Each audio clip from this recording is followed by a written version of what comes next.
चलिए फ्रेंड्स, अगले क्वेश्चन पे आते हैं, ध्यान देंगे। ₹15,000 paid as wages for the construction of office building debited to salaries account। Wages दिए हैं कंस्ट्रक्शन ऑफ बिल्डिंग, तो बताइए कि कौन सा अकाउंट डेबिट होना चाहिए। मैं पहले भी आपसे बात कर चुका हूं इस बारे में कि किसी भी फिक्स्ड एसेट को खरीदने से लेकर वर्किंग कंडीशन में लाने तक, बिल्डिंग के मामले में उसको बनाने से लेकर वर्किंग कंडीशन में लाने तक जितने भी पैसे उसके ऊपर खर्च किए जाएंगे वो सारे के सारे उस बिल्डिंग या फिक्स एसेट के अकाउंट में ऐड किए जाएंगे। राइट। तो ये यहाँ पे जो वेजेस दे रहे हैं कंस्ट्रक्शन के लिए, आप जो वेजेस दे रहे हैं, जो आप स्टील यूज कर रहे हैं, आप जो ब्रिक्स यूज कर रहे हैं, वो सारी की सारी कौन से अकाउंट में जाएंगी? बिल्डिंग अकाउंट में जाएंगी। तो यहाँ पे the correct entry should be building account debited to cash 15,000। ठीक है, लिखा है डेबिटेड टू सैलरी अकाउंट। कौन से अकाउंट में डेबिट होना चाहिए? बिल्डिंग अकाउंट में, मगर ज्ञान की कमी होने के चलते सैलरीज अकाउंट में डेबिट हो गया। Salaries account debited to cash 15,000 15,000। ठीक है, अब इसको चलिए रिवर्स करते हैं हम यहाँ पे, तो ये हो जाएगा कैश टू सैलरी 15,000 15,000। ठीक है, to cash, cash account debit cancel हो जाएगा, एंट्री हो जाएगी बिल्डिंग टू सैलरी। ठीक है, 15,000 15,000। अब इसको करने का एक और तरीका है, थोड़ा सा आप दिमाग लगाइए फिर से। हमें बिल्डिंग अकाउंट को डेबिट करना चाहिए था, हमने गलती से सैलरी अकाउंट को डेबिट किया, तो जो सैलरी अकाउंट को डेबिट किया उसको क्रेडिट करो और बिल्डिंग को डेबिट करो। I am repeating, building account को डेबिट करना चाहिए था, नहीं किया, उसकी जगह किसको डेबिट कर दिया? सैलरी अकाउंट को। सैलरी अकाउंट को उठा के क्रेडिट करो और बिल्डिंग को डेबिट करो, हो गया। राइट, रॉन्ग, रिवर्स, इसके बिना भी क्वेश्चन सॉल्व किया जा सकता है, बस थोड़ा सा दिमाग आपको लगाना पड़ेगा।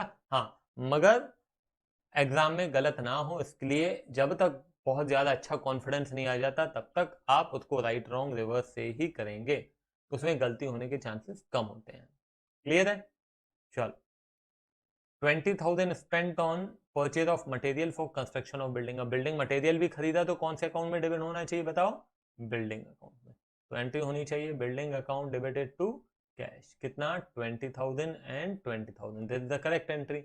मगर हमने क्या कर दिया? कौन से अकाउंट में डेबिट कर दिया? डेबिटेड टू परचेजेस अकाउंट, मतलब हमने लिख दिया purchases account debited to cash 20,000 20,000। इसको चलिए मैं रिवर्स करता हूँ अब, तो क्या हो जाएगा? Cash to purchases 20,000 20,000। अब ये कैश कैश आप कैंसिल कीजिए, एंट्री क्या हो जाएगी अब आपकी? Rectification entry, building account debited to purchases 20,000 20,000। आई बात समझ में? क्लियर है? मैं रिपीट कर रहा हूं इसको दूसरे मेथड से, है ना। कौन सा अकाउंट डेबिट करना चाहिए था? Building account. किसको डेबिट किया? परचेजेस को। परचेजेस को उठा के क्रेडिट करो, बिल्डिंग को डेबिट करो, एंट्री क्या हो जाएगी? Building to purchases. समझ में आया? एक बार फिर से बता रहा हूं, बिल्डिंग को डेबिट करना था, हमने बिल्डिंग को डेबिट नहीं किया, किसको डेबिट कर दिया गलती से? परचेजेस को। परचेजेस को उठा के क्रेडिट करो और बिल्डिंग को डेबिट करो, डन। ठीक है,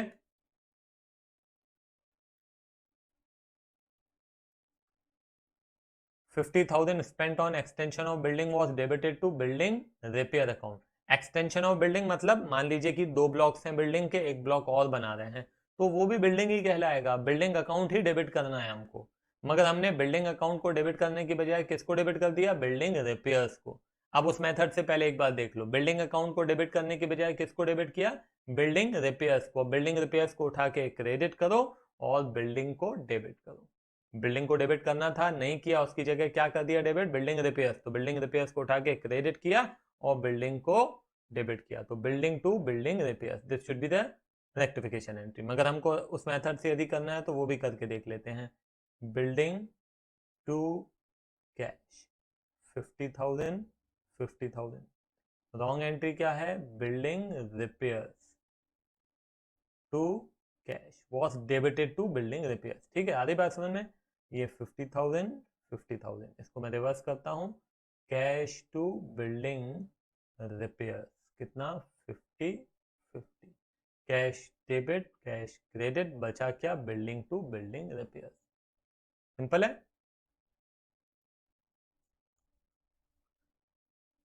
25,000 spent on white wash of new building wash charge to building repair account. पहले खुद से ट्राई कीजिए, ऐसे ही कीजिए बिना राइट रॉन्ग रिवर्स के। एक बार ट्राई कीजिए लेक्चर को पॉज करके, नहीं बनता तो फिर देखिए।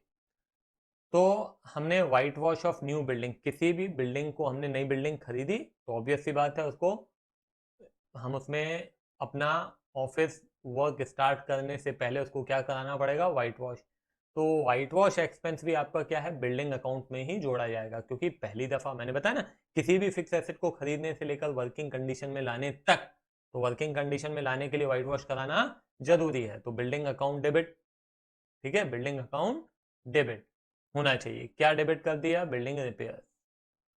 तो क्या करेंगे, बिल्डिंग रिपेयर्स को उठा के क्रेडिट किया, बिल्डिंग को डेबिट किया। ठीक है, और करके देखना है तो करके देख लो। देखो बिल्डिंग टू कैश कितना 25,000 25,000।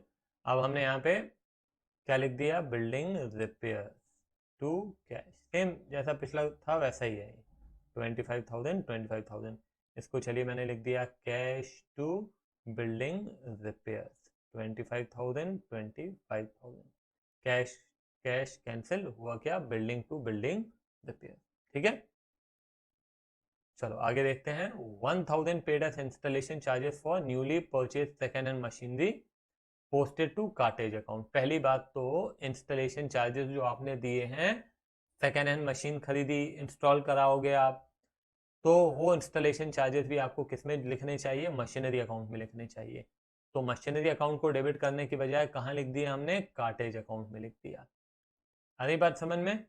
तो ये देखो, ये कुछ इस प्रकार से हुआ है, मशीन टू कैश 1,000 1,000, कहाँ कर दिया इसको, कार्टेज अकाउंट में कर दिया। तो हमने लिख दिया कार्टेज टू कैश कितना 1,000 1,000। मशीनरी की बजाय कार्टेज गया था, तो कार्टेज को क्रेडिट करो, मशीनरी को डेबिट करो। रेक्टिफिकेशन एंट्री होनी चाहिए मशीनरी टू कार्टेज। फिर भी करके देखना है तो देखो, cash to cartage, cash credit debit cancel हो जाएगा। ठीक है, क्योंकि इक्वल अमाउंट है, बचा क्या, मशीनरी टू कार्टेज। ठीक है, 10,000 paid as repairing charges on reconditioning of a newly purchase second hand machinery debited to general expenses. Same है, अगेन आपने सेकेंड हैंड मशीनरी में पैसे खर्च किए तो एंट्री क्या हो जाएगी, मशीनरी टू कैश कितना 10,000 रुपए। ठीक है, रॉन्ग एंट्री क्या है, was debited to general expenses, तो expenses account debited to cash कितना 10,000। इसको चलिए रिवर्स करता हूं मैं, कैश टू जनरल एक्सपेंसेस 10,000 10,000। तो ये कैश कैश कैंसिल हो गया, बाकी क्या बचा, मशीनरी टू जनरल एक्सपेंसेस। ठीक है, सब सिमिलर ही हैं जितने भी ट्रांजेक्शन इस क्वेश्चन में हमने देखे हैं। 5,000 paid as repairing charges of an existing machine in use charge to machinery. अब जो ऑलरेडी मशीन है हमारे पास एक मशीन ऑलरेडी हम चला रहे हैं, उसके रिपेयरिंग चार्जेस को कभी भी मशीनरी अकाउंट में नहीं लिखते हैं। हमने मशीनरी खरीदी है, उसको वर्किंग कंडीशन में लाने के लिए रिपेयर करा रहे हैं तो मशीनरी अकाउंट में लिखोगे। मगर जब ऑलरेडी एक मशीन है उसमें कुछ रिपेयरिंग दिया है तो कहाँ जाना चाहिए, वो रिपेयर्स में ही जाना चाहिए। मतलब उसकी एंट्री होनी चाहिए रिपेयर्स टू कैश कितना 5,000।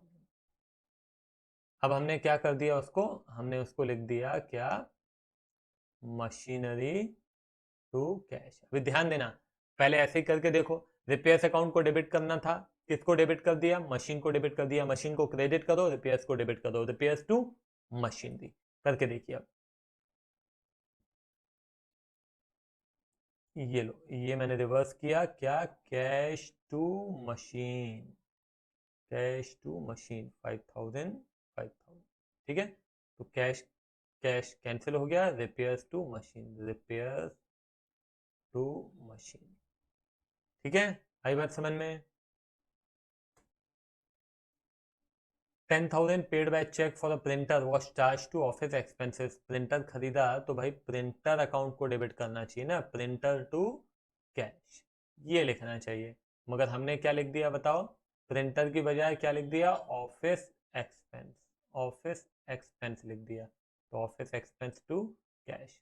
दिमाग लगाओ, प्रिंटर को डेबिट करना था, नहीं किया, क्या कर दिया, ऑफिस एक्सपेंस। ऑफिस एक्सपेंस को क्रेडिट करो, प्रिंटर को डेबिट करो, प्रिंटर टू ऑफिस एक्सपेंस। तो अब ये हो जाएगा आपका कैश टू ऑफिस एक्सपेंस। ठीक है, ये कैश कैश कैंसिल हो जाएगा, printer to office expense is the rectification entry. ठीक है, और है, खत्म हो गया ये, डन।